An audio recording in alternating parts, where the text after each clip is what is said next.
Bonjour à tous, ici Danielle, votre animatrice pour aujourd'hui. Bienvenue à l'émission Un jour à la fois, une émission dédiée au mouvement des alcooliques anonymes. Je vais vous lire la définition justement des alcooliques anonymes.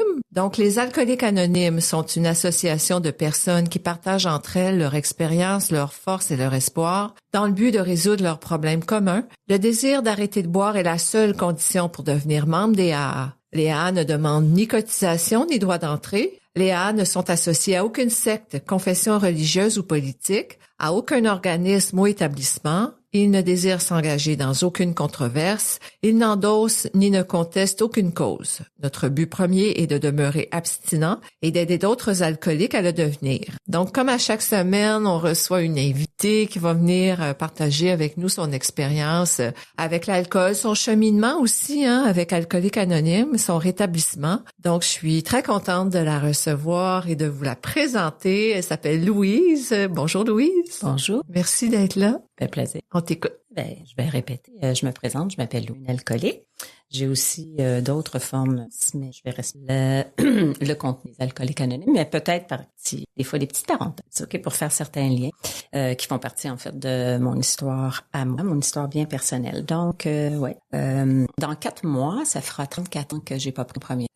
Je dis ça, puis c'est très difficile pour moi de réaliser ça concrètement. C'est quelque chose qui est encore abstrait pour moi parce que, premièrement, c'est un jour à la fois, puis plus j'avance dans le rétablissement, je veux pas décourager personne. Plus je réalise que j'ai un coup de chemin à faire, plus je réalise que ce mode de vie-là est une sorte, je dirais, comme un espèce d'idéal, en fait, vers quoi je dois tendre et que c'est impossible pour moi de l'appliquer à la perfection. Parce que je suis un être humain, je suis imparfaite et je vais le demeurer jusqu'à mon dernier souffle. Mais le but, par contre, c'est d'être en croissance spirituelle, être dans un cheminement spirituel. Alors, voilà, je viens d'une famille de 6 enfants. La maladie est déjà présente dans ma famille. Mon père, sa substance de choix, c'est le jeu. Et par la suite, il va développer un alcoolisme assez sévère qui va l'amener à faire une cirrhose du foie. Ensuite, ma mère n'est pas alcoolique, mais ma mère est une dépendante affective, donc elle est codépendante de la maladie de mon père. Elle est dans le déni par rapport à son problème, le sien et celui de mon père. Donc, les 6 enfants qui vont naître de cette magnifique union vont tous être affectés par l'alcoolisme de mon père et aussi de la dépendance à ma mère. La seule affaire, c'est que je suis la seule dans la famille vraiment à le savoir et à l'accepter. Donc, ça fait... j'imagine qu'il y a plein d'autres personnes qui sont un petit peu dans cette situation-là. Moi, je suis la dernière, je suis la cadette de 6 enfants. Et je vais naître à un moment dans la vie familiale, en fait, un moment où le mariage de mes parents va vraiment mal. Donc, j'ai toujours dit que j'étais une erreur érotique, dans le sens que ma mère faisait ses devoirs conjugaux, mais ça fonctionnait plus avec mon père depuis des années. Elle voulait le laisser après son 3e enfant, qu'elle a eu à peu près consécutivement. Elle a eu 3 garçons. Donc, déjà, elle pensait à se séparer, mais à l'époque... le divorce n'était pas légal encore au Québec. Donc, on est dans les années 70. Ensuite, elle va avoir ses 3 autres enfants. Puis moi, comme je dis, je suis une erreur érotique parce que je pense que ma mère, elle faisait chambre à part les dernières années. Donc, c'est pas que je suis pas désirée. Mes parents étaient contents, surtout ma mère, parce que j'étais la 2e fille sur 6 enfants. Alors, j'ai été quand même très gâtée, apparemment. Moi, j'ai aucun souvenir et je pense toujours que... mon Dieu, que j'aurais donc dû avoir plus d'attention et de mon père et de ma mère et de mes frères. Alors, je ne sais pas, ça fait de moi peut-être une personne, en tout cas une personne qui est assez carencée. Effectivement, j'ai l'impression que je suis une extraterrestre, que je suis adoptée, que je suis pas dans la bonne famille. Et puis, j'aime pas la réalité de ma famille. J'aime pas voir que mes parents sont pas amoureux. À ma première communion, mon père est absent. Ensuite, ils vont se séparer. Mon père va vraiment atteindre un gros bas fond dans sa maladie qui est le jeu. Je vous ai dit, c'est un joueur compulsif. Et Je pense que cette maladie-là, elle est comparable à la maladie d'alcoolisme dans le sens que c'est une maladie qui croît avec le temps et progressive et mortelle. Okay? Fait que quand tu embarques dans cette espèce de dynamique, dans cette espèce de cercle vicieux, c'est très difficile. À un moment donné, t'as la pédale sur le frein, mais c'est comme si là, ça prend le frein de secours. Quand même, t'as la pédale dans le fond, tu peux pas revenir tellement en arrière. Fait que mon père, moi, son alcoolisme, en fait, il l'a développé avec le jeu, mais c'est un joueur, là, il jouait le tout pour le tout, ce qui fait que quand mes parents se sont séparés, ce que je disais tout à l'heure, mon père, il a tout perdu. Fait que c'est un comptable agréé, il a perdu sa licence, il a perdu son bureau, la maison dans laquelle on habitait, on s'est retrouvés à la rue parce que il voulait pas que ma mère achète la maison, étant donné que c'était une femme, une femme de son époque, une femme au foyer, ben elle avait pas les moyens financiers, les reins assez solides selon lui pour racheter la maison, alors qu'il aurait pu lui vendre 100 piastres la maison. Donc voilà, fait que puis pour continuer un peu sur la progression de la maladie de mon père, c'est un homme très, très chic, qui était sorti de sa classe sociale, qui venait d'une famille pauvre, mais qui a fait le HEC, les autres études commerciales. Et ses parents avaient tout sacrifié. Ma grand-mère, elle faisait de la couture, des petits travaux pour que elle puisse payer les études à son fils. Et mon grand-père, le père de mon père, en fait, lui, il vendait des légumes dans les ruelles sur le plateau Mont-Royal. Alors, c'est pour vous dire, tu sais, il s'est sorti de sa classe sociale, puis dans sa famille, c'était la grande fierté de mon père, de sa famille, de ses frères, de sa sœur et de ses parents. Donc c'est ça. Puis à la fin, dans la progression de sa maladie, mon père, il avait l'air d'un itinérant. Il a été placé, faisait pipi dans ses vêtements. Il avait le chaussure gauche dans le pied droit, droite dans le pied gauche. Ça a été une descente là, vertigineuse et il est décédé de sa maladie. Donc à l'intérieur de ça, ben suite à quand il a tout perdu, il a tout joué parce qu'il jouait le tout pour le tout. Ce qu'on m'a dit, c'est un joueur de bridge, mais il a engagé sur les chevaux, tout ça. Ben c'est ça. Il a fallu que mes parents se séparent. Et à partir de ce moment-là, il y a eu comme vraiment un grand virage. Surtout ma mère, tu sais, qui était vraiment quelqu'un de très dépendant, puis qui avait beaucoup espéré, tu sais, d'avoir une belle vie, puisqu'elle mariait un comptable agréé, qui était promis à faire de l'argent, puis tout ça. Elle s'attendait d'avoir une très belle vie de familiale, mais c'est pas ça qui est arrivé du tout. Fait qu'après, comme je disais tantôt, après son 3e enfant, elle s'est rendu compte que sa vie allait pas être ça, qu'elle allait toujours être seule, parce que mon père, moi, dès qu'il avait fini de travailler, il s'en allait jouer. Il n'a jamais soupé à la maison, il rentrait la nuit, et comme il avait développé son alcoolisme, il sentait le gin. Il fait beaucoup de gin. Et moi, enfant, je me souviens de son odeur parce qu'il venait dans ma chambre la nuit puis il venait me donner des gros becs mouillés puis il puait le gin. Puis moi, dans mon alcoolisme, c'est le seul alcool que j'ai pas bu. C'est à peu près ça, le gin. J'ai toujours eu un dédain pour le gin. Probablement que ça remonte à ça. À ces souvenirs-là, qui étaient très déplaisants, en fait, puis qui m'insécurisaient comme enfant. Je pense qu'on a tous vécu des choses si vous êtes né dans une famille d'alcooliques, mais en tout cas pour les personnes qui sont venues dans une famille où l'alcoolisme était présent, on a vécu plein d'affaires. Puis moi, j'étais une grande insécure enfant. J'ai fait pipi au lit jusqu'à ce que mes parents se séparent. Donc, on est rendu là, séparation de mes parents. Puis, moi, je trouve ça très, très, très difficile, la rupture. Je veux pas être là le jour que mes parents ont séparé, malgré l'alcoolisme de mon père. Puis, malgré sa maladie de jeu. Moi, c'est mon idole et je l'aime, je le trouve beau. Dans une certaine, je sais pas, justification que je me faisais comme enfant, c'est terrible à dire, mais j'avais l'impression que c'est la faute de maman que mon père la laisse. Je me dis, elle a pas su le garder, elle a pas su l'intéresser, tu sais, c'est épouvantable. Puis avec mes yeux, après ça, d'adulte, je peux voir comment ma mère, elle s'est tellement battue, elle a tellement été présente pour jamais abandonner sa famille, ses enfants, alors que mon père, ça a été une autre histoire, que vraiment, c'était épouvantable de penser ça, mais je sais pas, c'est ça que je ressentais quand j'étais jeune, tu sais. Fait que, et puis d'ailleurs, les premières années où mes parents étaient séparés, c'était pas une habitude. Au Québec, il y avait très peu de gens qui étaient séparés des familles, et moi, je me souviens qu'à l'école primaire, en 6e année, j'étais la seule de ma classe à avoir des parents qui étaient séparés. Puis là, j'avais l'impression qu'ils étaient séparés. Et je portais ça comme une honte. J'avais honte de ça. Et aujourd'hui, moi, j'ai enseigné pendant 25 ans. Je peux vous dire que les parents unis dans une classe de 32 élèves, il y en a très peu en 2025. Alors, ça a beaucoup, beaucoup, beaucoup changé. Alors, à ce moment-là, c'était la femme qui gardait immédiatement les enfants avec elle. Fait que moi, mon père, on pouvait le voir le dimanche à peu près. Un dimanche par semaine. Au début, ça a commencé comme ça. Puis après ça a été un dimanche aux 2 semaines. Après ça, un dimanche par mois. Puis après ça, on le voyait plus du tout. Donc, à cause que sa maladie lui avait progressé. Pas parce que, il aurait pu être fidèle puis être là à toutes les rencontres puis vraiment tisser des liens avec ses enfants, etc. Mais il était incapable. Les alcooliques, on a une très belle définition de ce qu'est l'alcoolique dans la littérature AA. Puis en passant, je veux juste vous dire que moi, ce que je dis, AA assume aucunement tous mes propos. Moi, je suis juste une membre qui essaie de comprendre le mode de vie, de l'appliquer pour me sauver la peau. Alors, vous en faites pas. Si je dis quelque chose, c'est pas la vérité absolue. Allez vérifier dans la littérature, tout est là. Mais dans les différents types d'alcooliques qu'il y a, il y a le buveur cyclique, le gros buveur, etc. Mon père, moi, c'est un buveur, comment je peux dire, un buveur régulier.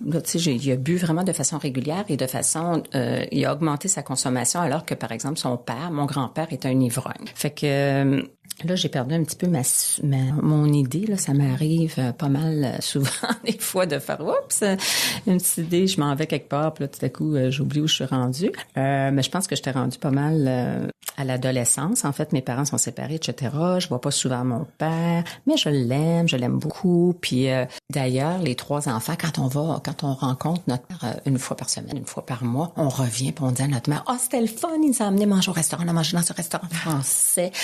Moi, j'ai pris du coq au vin, l'autre a pris un filet doré Amandine, puis on avait l'impression que mon père avait de l'argent puis qu'il nous gâtait, on allait à la ronde avec lui. Et ma mère, elle, ça lui faisait toujours mal parce qu'elle disait, moi, il admire pas, je veux dire, les repas que je fais à tous les jours, puis l'espèce de contexte quotidien, banal. Là.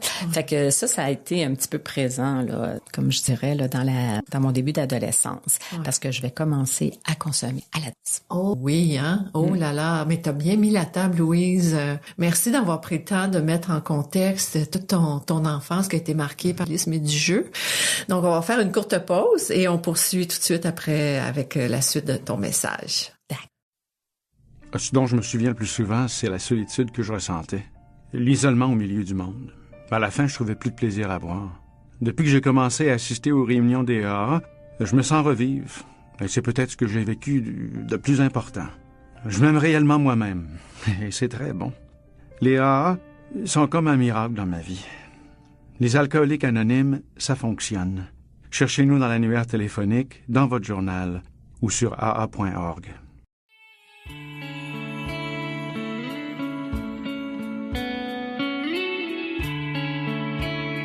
Ici Danielle, votre animatrice pour aujourd'hui. Je suis en compagnie de Louise. Je vous le rappelle, Louise qui a commencé son magnifique partage, qui va le poursuivre à l'instant. Donc, vous êtes de retour à l'émission Un jour à la fois. Je vais vous faire la lecture d'un texte qui a été choisi justement par Louis, qui est tiré des réflexions quotidiennes, les réflexions quotidiennes, qui fait partie de la littérature des alcooliques anonymes. C'est le texte de la page 126, 27 avril, et le titre du texte, c'est « De joyeuses découvertes ». Nous nous rendons compte que nous savons peu de choses. Dieu nous en révélera sans cesse davantage, à vous comme à nous. Dans votre méditation du matin, demandez-lui ce que vous pouvez faire chaque jour pour celui qui souffre encore. Les réponses vous seront données si vos propres affaires sont en ordre. Cependant, il est évident que vous ne pouvez transmettre quelque chose que vous n'avez pas. Assurez-vous que vos relations avec Dieu sont bonnes et de grandes choses se produiront pour vous et pour un nombre incalculable d'autres personnes. Pour nous, c'est cela la grande vérité. Texte tiré des Alcooliques Anonymes, page 185. La sobriété est un voyage de joyeuses découvertes. Chaque jour apporte de nouvelles expériences et prises de conscience, plus d'espoir et de foi,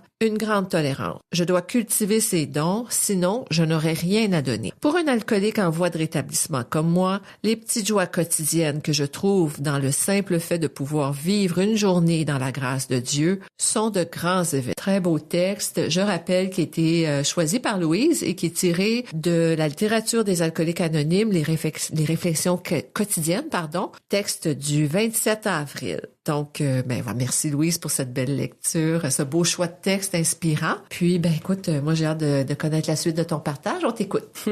Je vais me permettre de faire une petite parenthèse par rapport à la réflexion. J'ai choisi la réflexion tout simplement parce que dans mon hygiène de mode de vie, tous les matins, j'essaie de lire une réflexion quotidienne parce que souvent j'oublie de méditer, je fais pas nécessairement ma 10e étape en me levant, nanana. Et puis je suis toujours comme la plupart du temps assez émerveillée de la réflexion qui est là.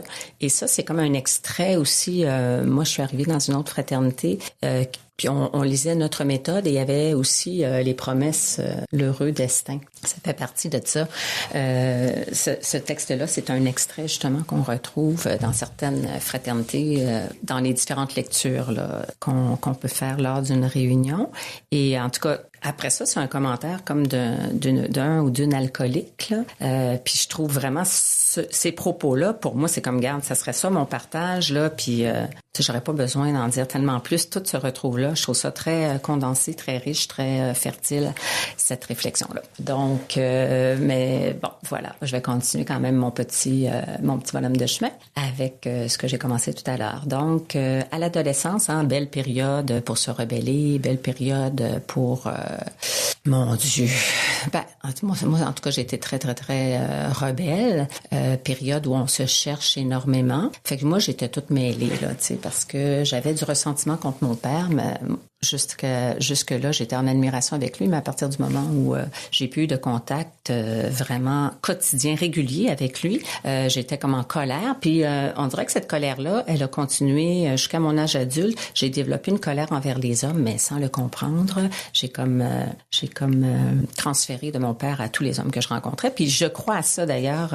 Certaines psychologues ils disent que tous les problèmes que nous avons eus, là, mais en tout cas, ce qui fait notre identité, en gros, c'est 0 à 5 ans à peu près, là, tout ce qu'on a vécu dans notre famille. Par la suite, symboliquement parlant, on va le vivre à travers toutes nos relations, que ce soit avec des amis, que ce soit avec les gens avec qui on travaille, que ce soit dans des relations amoureuses. On va essayer toujours de régler ce qu'on n'a pas pu régler avec nos parents.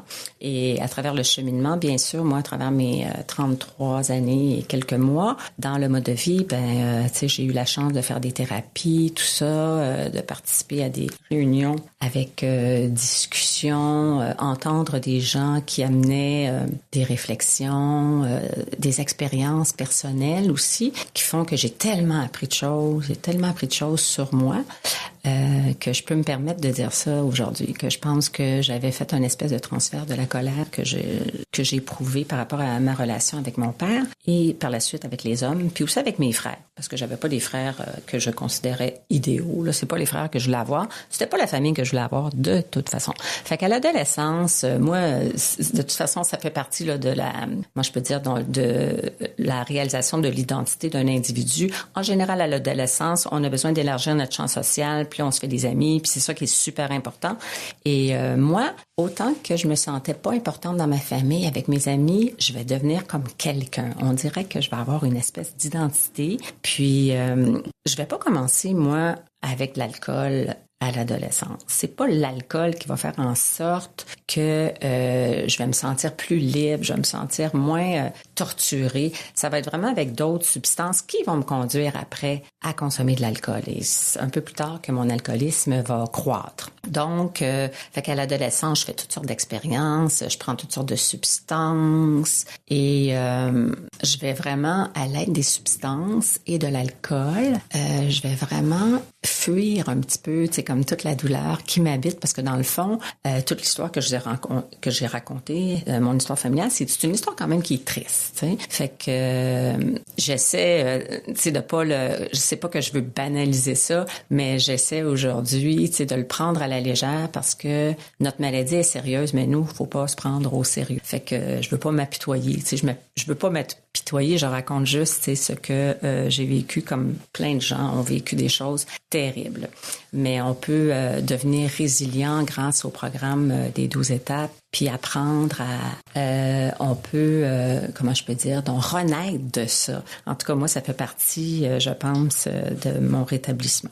Fait que c'est ça. Fait que l'adolescence, ça va être une drôle de période. Je vais faire toutes sortes d'expériences. J'ai toujours eu un rêve, j'en ai pas parlé, ça faisait partie déjà de mon enfance. Moi, je voulais faire du cinéma.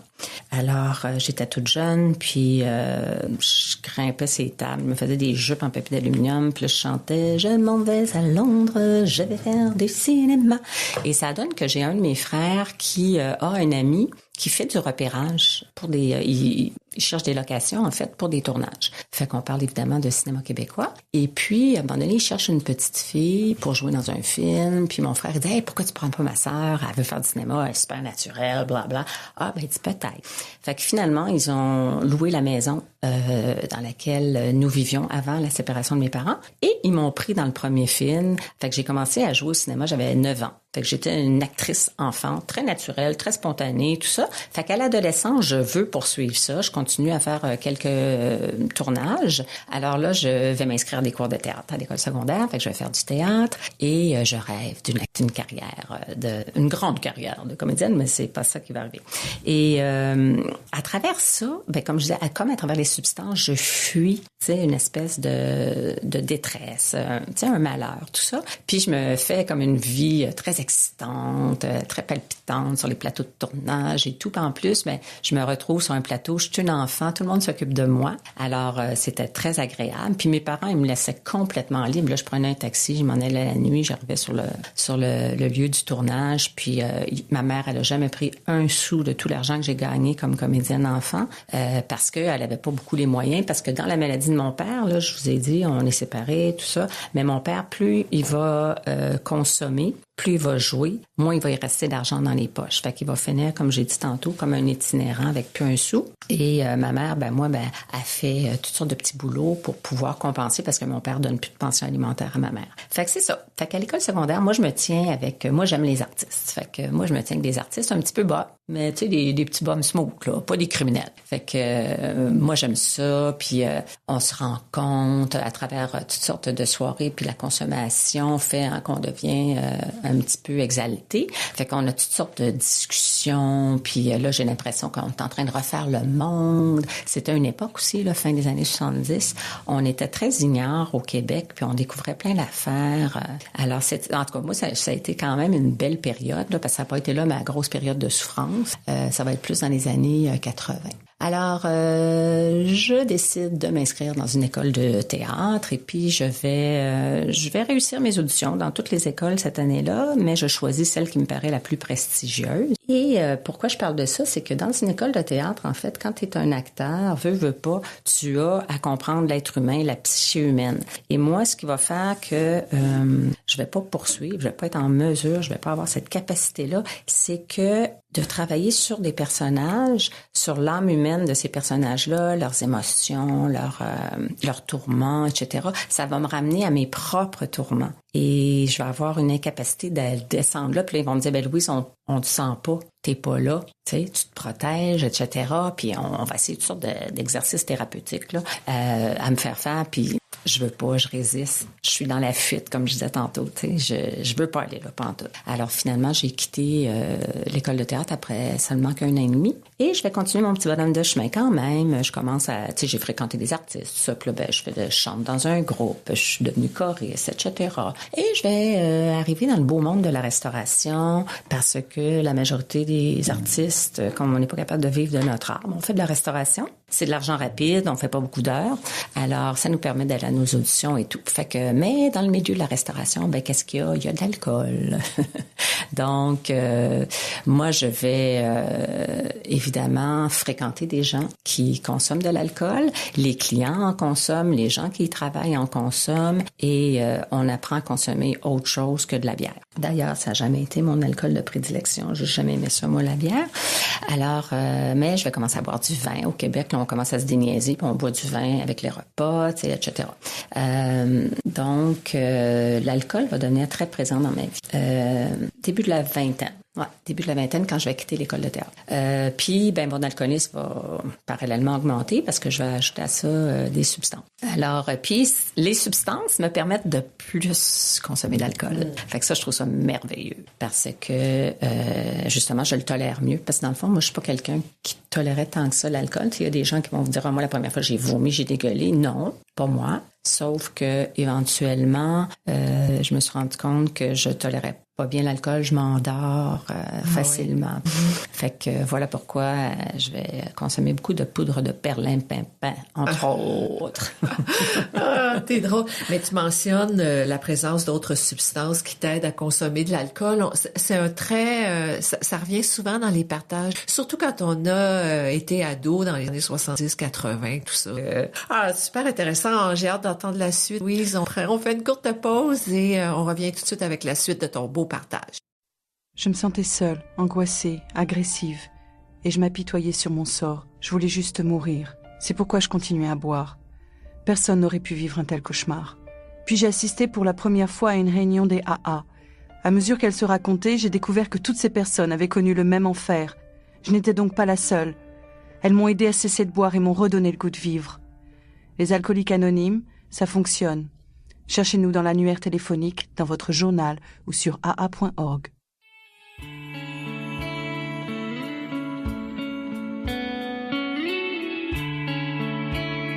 Ici Danielle, votre animatrice pour aujourd'hui. Je suis en compagnie de Louise qui est venue nous offrir son beau partage. Vous êtes de retour à l'émission Un jour à la fois.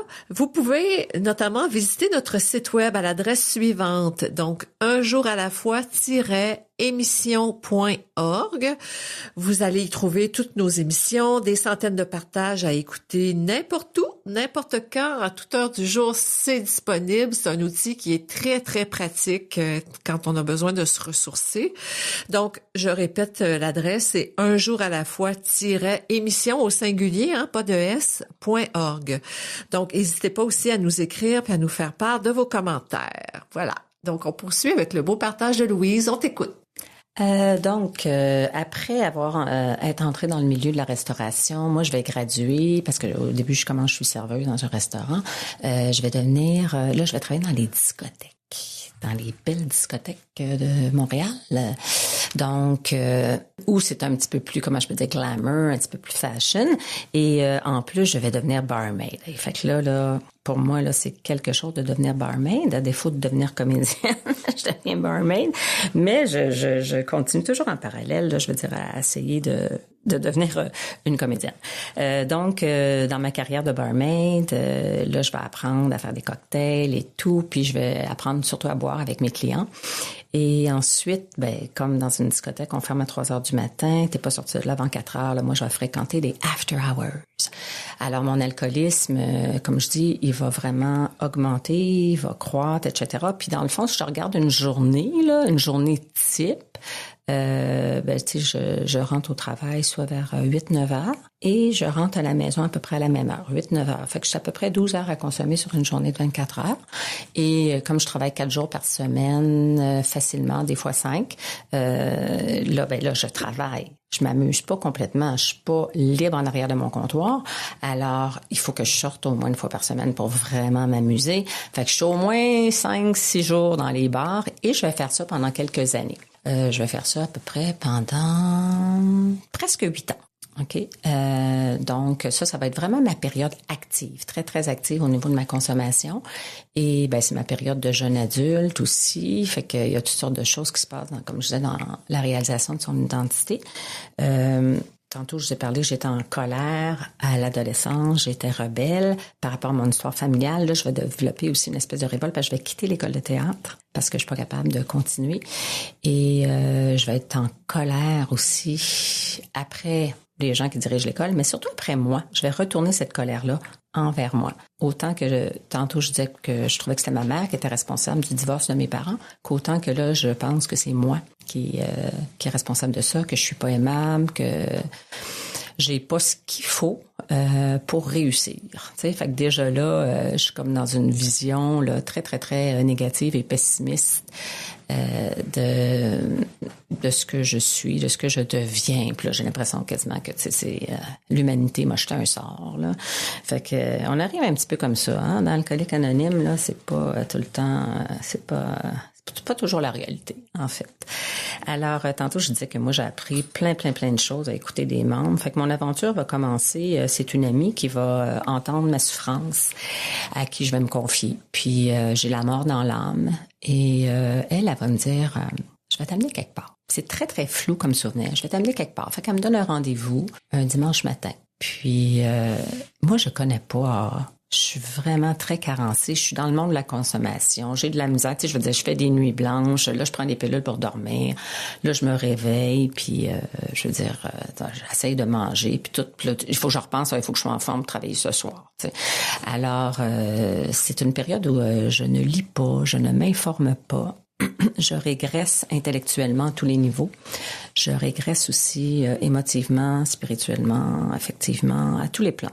Donc, je suis très carencée et cette fille-là, elle sent comme, tu sais, toute ma détresse que je suis pas vraiment capable d'identifier parce que de toute façon, je cache des pans de ma vérité, de mon histoire, là, qu'est-ce qu'il y a derrière ça. Alors, elle m'amène à cet endroit-là, puis moi, je sais pas c'est quoi, là, Alcoolique Anonyme. Fait que là, je m'assois, puis on s'assoit dans la première rangée. Puis là, je vais entendre quelqu'un qui va livrer comme ça son partage. Et moi qui ai toujours été, comme je l'ai dit, dans la fuite, qui a toujours essayé de cacher toute ma grande peine, tout ça qui remonte à toute mon enfance, là, les valves vont ouvrir, je vais me laisser aller et je vais pleurer ma vie. Je pense que j'avais pas pleuré comme ça depuis mon enfance, la séparation de mes parents. Donc, puis le gars qui parle, je m'identifie à lui, même si on n'a pas tout à fait la même consommation, etc. Mais il parle de choses, comment qu'il était malheureux, de désespoir, moi je pourrais dire ça, non, je sais pas, le mot me vient pas. Mais en tout cas, tu sais que c'est décadent. C'est une vie que, tu sais, c'est une décadence. Moi, je suis rendue décadente, là, tu sais, dans ma vie. Alors, je m'identifie beaucoup à ça. Puis en même temps, il y a un gros message d'espoir. Et là, on me dit, va chercher ton jeton. Vas-y. T'es une nouvelle, tu sais, vas-y. Je comprends même pas ce que ça veut dire. En tout cas, je me lève, je prends le jeton. Et je vais faire quelques 24 heures suite à ça.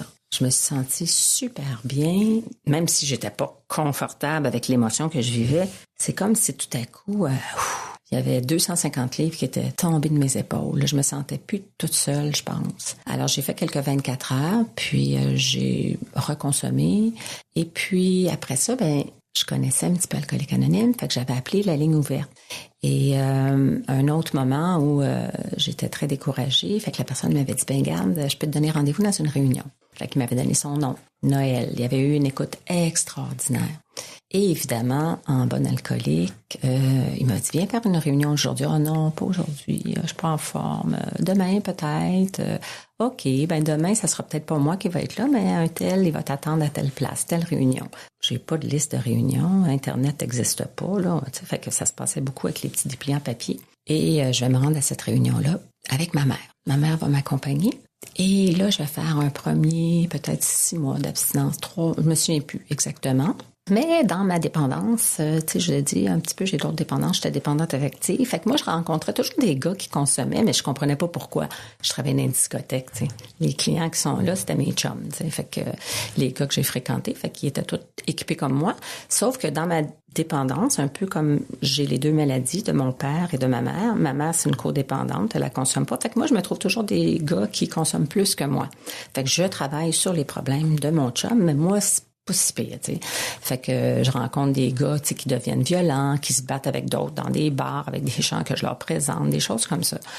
Et fait que là, je me disais, hey, t'as vraiment un problème, là, toi, là, faut que t'arrêtes, là, t'es agressif. Fait que je travaille pas sur moi, tu sais, mais les quelques mois que j'ai fait quand même de sobriété, tu sais, j'avais quand même trouvé un certain calme, je dirais. J'étais un peu plus calme, je suis un peu plus bien. Il y a comme un petit moment d'apaisement dans ma vie qui est très, très, très tumultueuse et tourmentée.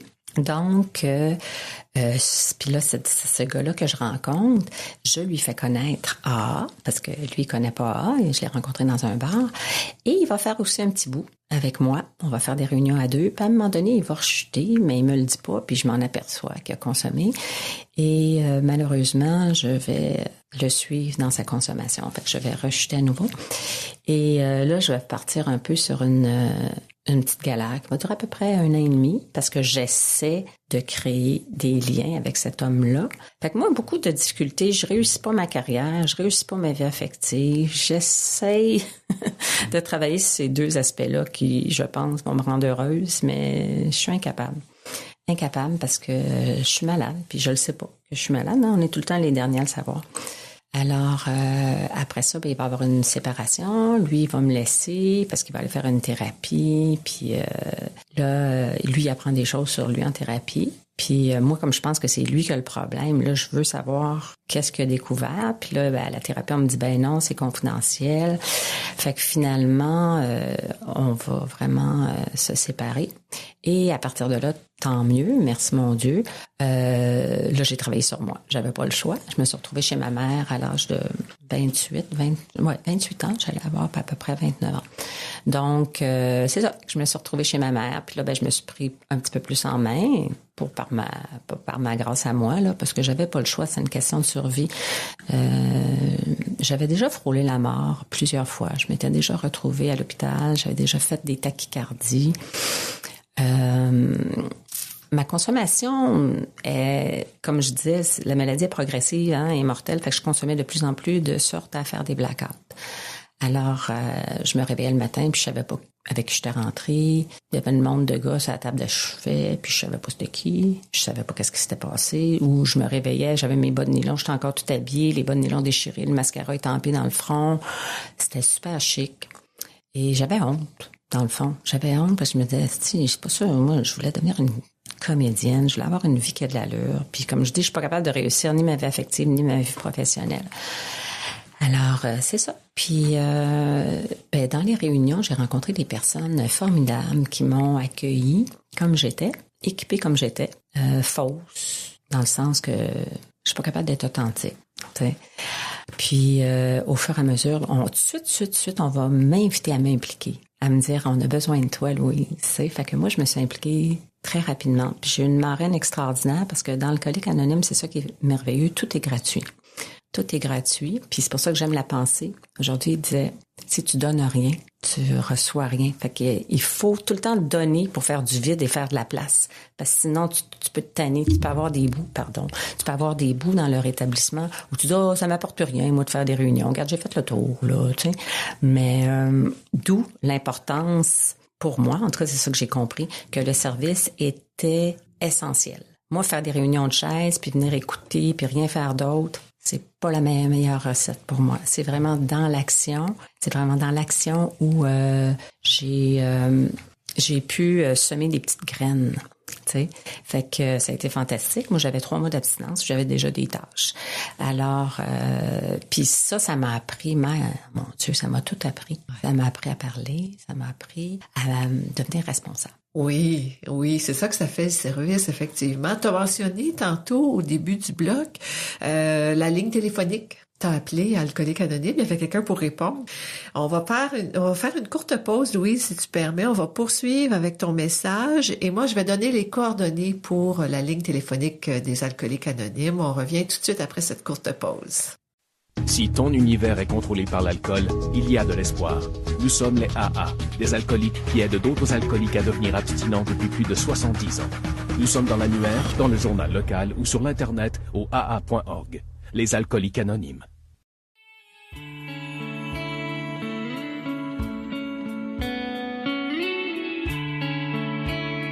Ici Danielle, votre animatrice pour aujourd'hui. Je suis toujours en compagnie de Louise et vous êtes de retour à l'émission Un jour à la fois. Donc, j'ai quelques petites informations à vous transmettre. Si vous cherchez une réunion des Alcooliques Anonymes, il y a plusieurs solutions qui s'offrent à vous. Vous pouvez joindre AA par téléphone au 1-866 ligne AA ou si vous préférez le 1-866-544-6322. Il y a un membre des Alcooliques Anonymes qui vous répond, qui est présent ou présente. Il y a des hommes autant que des femmes qui répondent au téléphone de 9h à 22h, 7 jours sur 7. Donc, vous pouvez aussi joindre les Alcooliques Anonymes en téléchargeant l'application Meeting Guide sur votre cellulaire et vous aurez à ce moment-là accès aux horaires des réunions à présentiel, en ligne et où que vous soyez dans le monde quand même.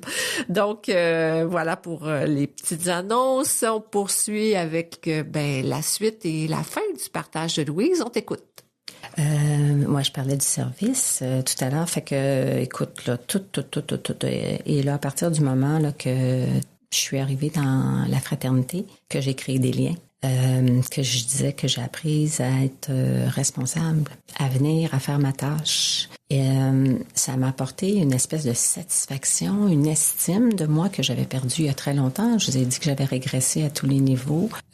J'avais un complexe d'infériorité mêlé à un complexe de supériorité, ce qui est très paradoxal. Mais j'avais tout à refaire. Tu sais, moi, je suis arrivée comme une morte vivante, vraiment. Une morte vivante. Il y avait un petit souffle qui me tenait et qui faisait que j'avais encore la vie.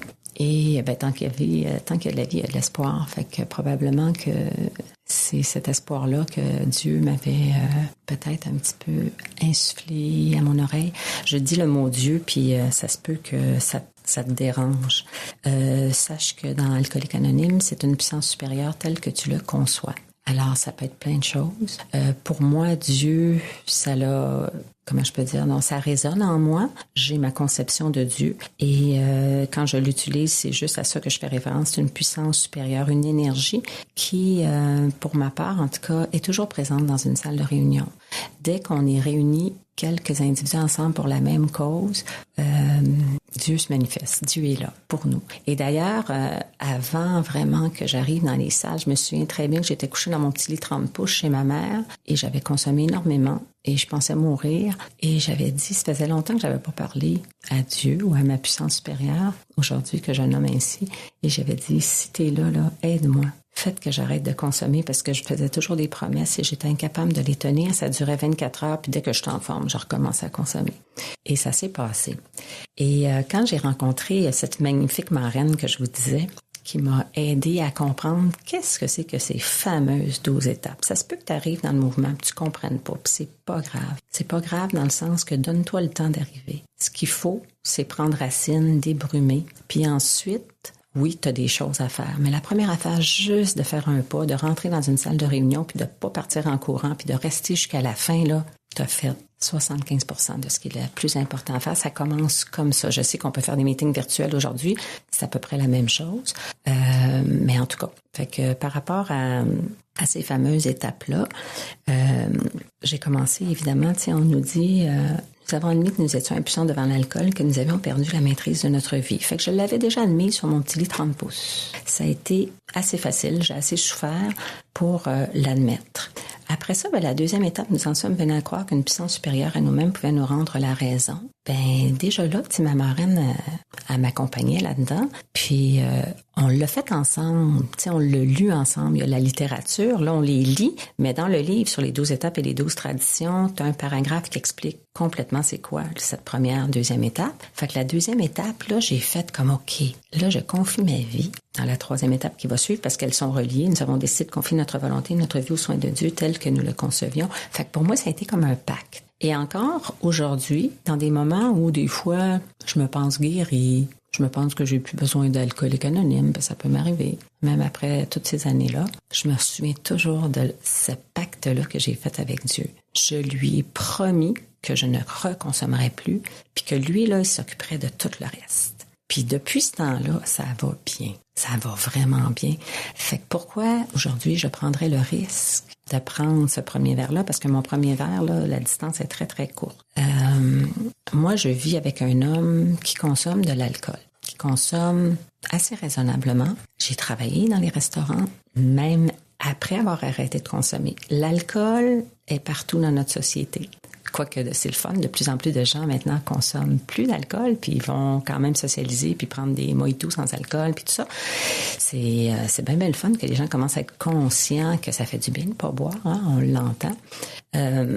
Mais nous, tu sais, on fait partie de la société, là, tu sais, fait que c'est comme une micro-société entre nous, tout va bien, mais moi, à mon milieu de travail, il y en a des parties, on m'invite à des parties, puis là, il va y en avoir de l'alcool, etc. Fait que moi, j'ai jamais, en tout cas, c'est ce que j'ai cru comprendre dans la littérature, que j'avais pas à juger l'alcool et les gens qui en consomment, mais par contre, j'avais à faire attention à moi, mais que c'est ma décision. Moi, tous les jours de ma vie, aujourd'hui, j'ai une bouteille de vin blanc dans mon frigo. Ça me vient jamais par la tête de prendre une gorgée parce que je décide à chaque jour que je ne consommerai pas. À chaque jour, parce que j'ai l'occasion à tous les jours de pouvoir boire. Alors, ça, c'est assez extraordinaire. Puis ça, c'est toutes les réunions que j'ai pu faire au cours de ces années-là qui m'a donné cette certitude. Je dirais pas une force de caractère, parce que je pense même pas que c'est une force de caractère, parce que j'avais pas le choix. Mais c'est quand même tellement... C'est comme mon plancher, c'est comme les fondations de ma maison. Tu sais, j'ai vécu toutes sortes d'expériences. Je suis allée travailler en Suisse. J'ai été 4 mois et demi dans les Alpes à pas pouvoir faire de réunion. J'avais pas de voiture. C'était loin. En Europe, en tout cas en Suisse, c'était pas très développé, les réunions. Là, fait que je fasse des kilomètres, que je prenne un train, puis etc. Et moi, on me disait ça, hein, au début, quand j'ai commencé, 90 jours, 90 réunions, puis continue après ça en faire un par jour. Parce que le moment où tu vas vivre quelque chose de difficile, que peut-être que la pensée va te venir de boire, ben c'est tous les meetings que tu vas faire, que tu vas avoir mis en banque, qui vont avoir fait des intérêts, qui va faire en sorte que je vais trouver cette force-là. Et effectivement, j'ai été quelquefois, et surtout à cette période-là, en Suisse, où on a essayé de me faire boire et que j'ai eu la coupe aux lèvres, là, puis qu'on me disait juste, goûte ici, juste goûter, tu recracheras après. Puis effectivement, dès que je me suis retrouvée qu'il y avait plus de monde, là, j'ai pogné la petite coupe que j'allais me mettre à la bouche, puis je l'ai sacrée sur le comptoir, je l'ai donnée à quelqu'un qui l'avait dessus. Puis ça faisait quelques semaines, j'avais pas fait de réunion, tu sais. Fait que c'est ça qui est important. C'est pour ça qu'il faut continuer à faire des réunions. Parce que des bouts, on pense qu'on est guéri, là, puis qu'on n'a plus besoin d'en faire, là. Mais malheureusement, non. Quand je repense à la définition qu'on m'a donnée et à laquelle je crois que l'alcoolisme est une maladie progressive et mortelle, ben combien de personnes que j'ai entendues après je ne sais combien d'années d'abstinence, en quelques jours, en quelques semaines, ils sont retournés au point de non-retour. Ils commencent très de façon un petit peu modérée. Puis en quelques temps, là, ils atteignent le même état de bas fond où ils étaient. Et j'en connais plein qui sont jamais revenus. Fait que c'est là qu'on dit que c'est une maladie qui est progressive et mortelle. Fait que même quand je consomme pas, ça fait 33 ans, 9 mois que j'ai pas bu. Si je recommence à boire demain matin, je le sais qu'en très peu de temps, je risque de mourir. Fait que moi, je veux plus prendre la chance. Je veux plus prendre cette chance-là parce que de toute façon, en vieillissant, on est conscient de notre finalité. Puis qu'il m'en reste pas tant de 24 heures. Alors, j'ai appris tellement aussi avec Alcooliques Anonymes que dans mon 24 heures, les moments où je suis bien, où je suis calme, où je suis en paix, la guerre est finie. C'est tellement... comment je veux dire, il y a tellement de sérénité, de bonheur dans ces moments-là. Tu sais, moi, j'ai cherché ça toute ma vie, à être bien intérieurement. Puis j'ai essayé à travers toutes sortes de choses, tu sais, des substances, n'importe quoi, là, une vie à la mode, une sorte de trip étrange, là. J'ai jamais trouvé ça, tu sais, ailleurs que ce matin, je savais que je m'emmenais ici, j'ai fait ma petite réflexion, j'ai fait une petite méditation, de remercier Dieu, tu confies ma vie, mon 24 heures. Je te confie mes déficiences, mes obsessions, mes défauts de caractère et je te demande de les faire disparaître à la mesure dont tu es capable pour aujourd'hui. Guide-moi dans toutes les décisions que j'aurai à prendre aujourd'hui. J'essaie. Puis ça marche des bouts. Tout à coup, tu te dis, ben non, là, tout à coup, c'était ma volonté à moi. Là, ces derniers temps, j'ai été très, très, très impatiente, très intolérante. Puis là, ben, je me disais, je suis pas dans mon mode de vie. Puis là, je m'en viens partager. Puis j'ai pas envie de frimer. J'ai pas envie de faire comme si j'ai atteint le nirvana et la perfection spirituelle, là, comme j'ai eu cette prétention-là peut-être dans le passé, d'essayer d'épater en partageant puis de faire croire à l'autre que hey, moi je l'ai l'affaire puis je suis rendue là. Je suis pas rendue nulle part pantoute. Je suis juste rendue dans mon 24 heures. Puis les promesses, j'entends tout le temps les gens dire ça. J'adore les promesses quand on nous dit nous serons étonnés des résultats même après n'avoir parcouru que la moitié du chemin. Alors moi, comme je disais, dans l'accompagnement avec ma première marraine, ben là, tu sais, j'avais fait ma liste, là. Ça fait une couple de mois 2 ans, là, tu sais, que je veux dire que je suis sobre, puis j'ai pas encore de chum, je suis pas comédienne. Fait que j'attendais les cadeaux. Fait que les promesses, c'est nos cadeaux. Fait que j'avais dit à ma marraine, mais j'ai dit, quand la moitié du chemin, là, tu sais, je veux dire, je vais-tu avoir quelque chose d'autre? Alors, elle m'avait dit, ben la moitié du chemin, c'est à midi. À midi? Ben oui, à la moitié de ton 24 heures. Tu seras étonné des résultats. Moi, à midi, là, je suis réveillée, ça fait un bout. Je sais avec qui j'ai dormi hier. Je sais avec comment je suis rentrée. J'ai pas vidé mon compte en banque. Je suis étonnée de ces résultats-là.